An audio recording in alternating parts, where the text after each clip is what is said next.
Good morning, students. I hope you understood the explanation of Poem 3, A Tiger in the Zoo by Leslie Norris.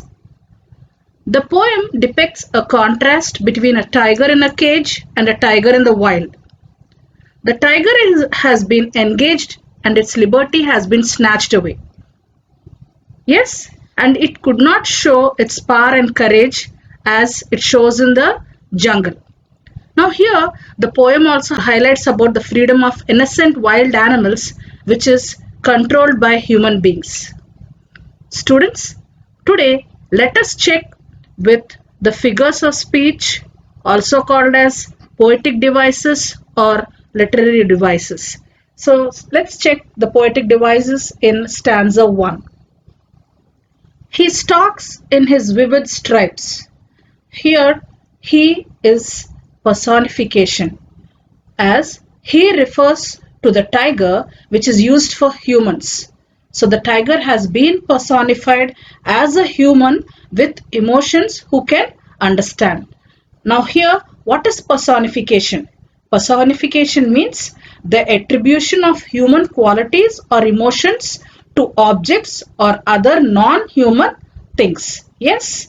Next, in the same stanza, the third line, on paths of velvet quiet.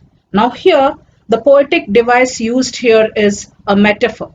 A metaphor is an implied simile. Now here, the poet is talking about the tiger's feet. They are like velvet due to their softness and smoothness. Yes, now let's go to the last line in the stanza. In his quiet rage. Here, the poetic device used is oxymoron. And what is an oxymoron? Oxymoron are words that contradict each other. And now here, the meaning of quiet is undisturbed and rage is uncontrollable anger. So they both are contrast words. For your better understanding, I'll give you just example lightweight or open secret. They are two contrast words. Yes, let's check the poetic devices in stanza 2. In stanza 2, lurking. He should be lurking in shadow. Now here, what is lurking? Lurking is imagery. Imagery is the poetic device used over here. Now here, the poet is trying to create an image of the tiger's activities in a jungle. And what is imagery? Imagery is the use of language to appeal the senses and help the readers visualize as they read. Now, in the same stanza, fourth line, where plump deer pass. Now here, the P in plump and the P in pass both are consonants and the sound of it is an alliteration. So what is an alliteration? Alliteration is the sound or series of words with same consonant sound is called as the repetition. The repetition of a sound or series of words with same consonant sound is called as an alliteration. Here, poetic device is the alliteration. Now let's go to stanza 3. The poetic device used in stanza 3 is onomatopoeia. Now what is onomatopoeia? Snarling. Here, word onomatopoeia actually means which imitates the natural sounds of a thing used in poetry to make it more expressive and interesting. So here, the word snarling denotes sound, that is an aggressive growl with bared teeth which was made by the tiger. Yes, children? Let's go to stanza 5. Now in stanza 5, the last two lines, and stares with his brilliant eyes at the brilliant stars. Here brilliant eyes and brilliant stars, the poetic device used is symbolism. Now here the poet describes the eyes of the tiger and the stars as brilliant. The eyes are bright either because of rage or a majestic look. On the other hand, the stars are brilliant because they twinkle in the sky. And what is symbolism? Symbolism is a meaning other than its literal meaning. Yes. Now here I showed in the picture over there, dove. What is the symbol of dove? It is peace. Yes, that is called as symbolism.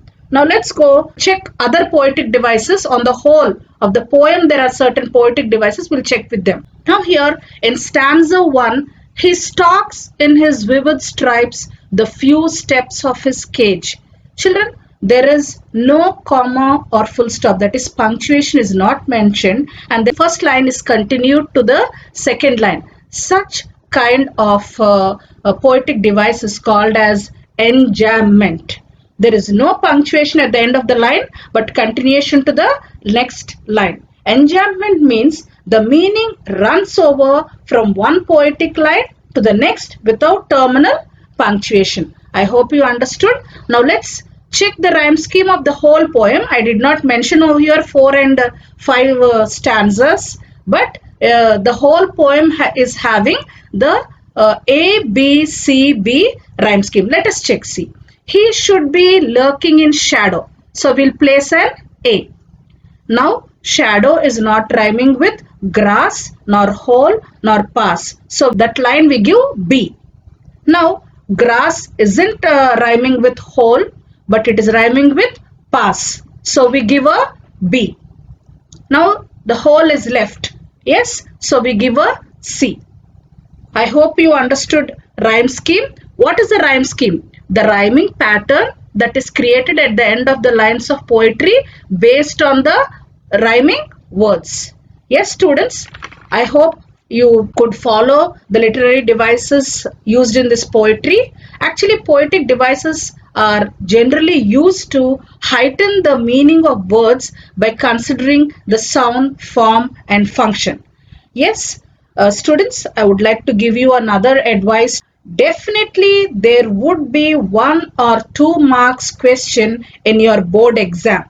So, you need to learn the poetic devices mentioned in every poem or poetry in our textbook. So, please follow these poetic devices or go through them thoroughly. That's all for today, and thank you. Check for the homework.